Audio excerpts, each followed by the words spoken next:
Hi guys! 50 pesos challenge. Panoorin natin to ang mga video nila.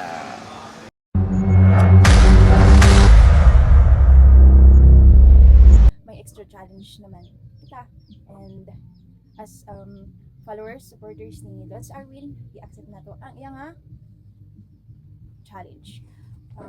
Anong handa namin sa 50 pesos na pagkain. And na ako'y 50 dere. Abangan kung ano ang mabibili ko dito sa 50 pesos na ito. Samahan niyo muna akong bumili. Let's go!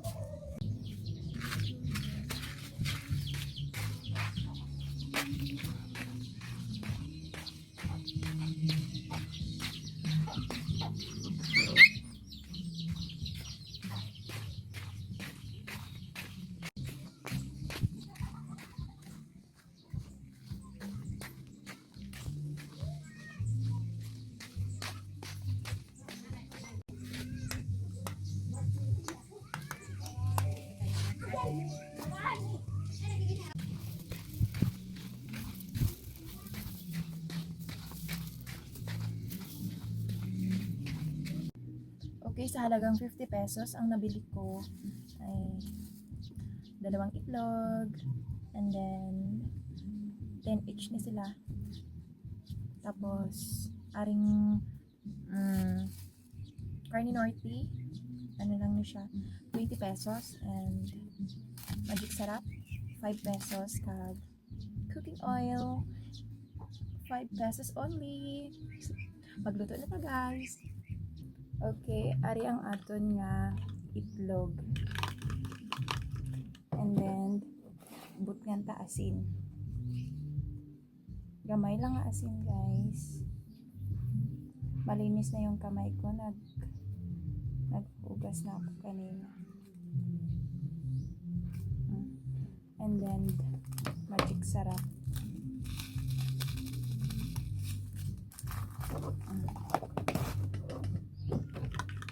Tapos, ihalo natin. Tapos, abri na natin ng corn beef.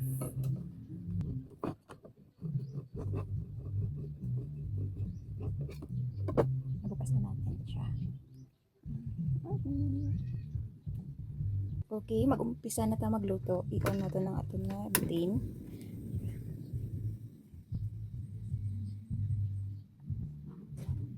Tapos, rato natin nga wala na siya sang init na gid siya.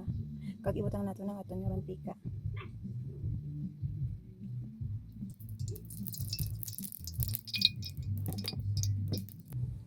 Samtang gahulat ta sang nga mag-init ang mantika, kay na ako'y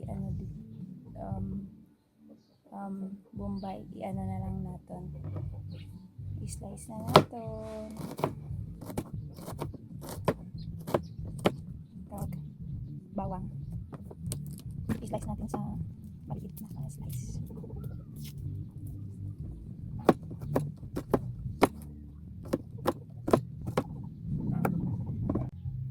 Okay, dahil mainit na yung mantika, ibutang na natin ang Bombay kag ahos.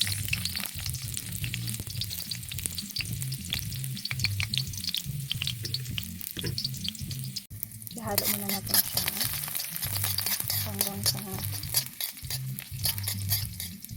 ang bango niya. Ilagay na natin yung Carne Norte.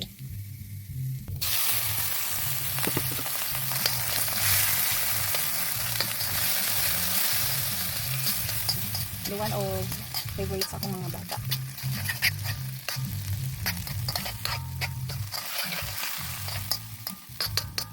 Okay, ano natin siya? I-set aside. Pwede na natin ilagay yung itlog. Ang bango. Ulam yung linuto ko kasi isa sa mga gustong ulam ng mga anak ko.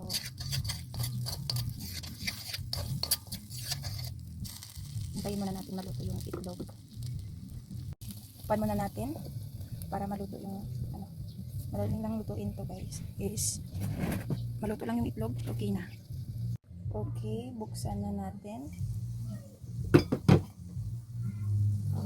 Luto na siya guys. Ito yung aming simpleng ulam for today's video.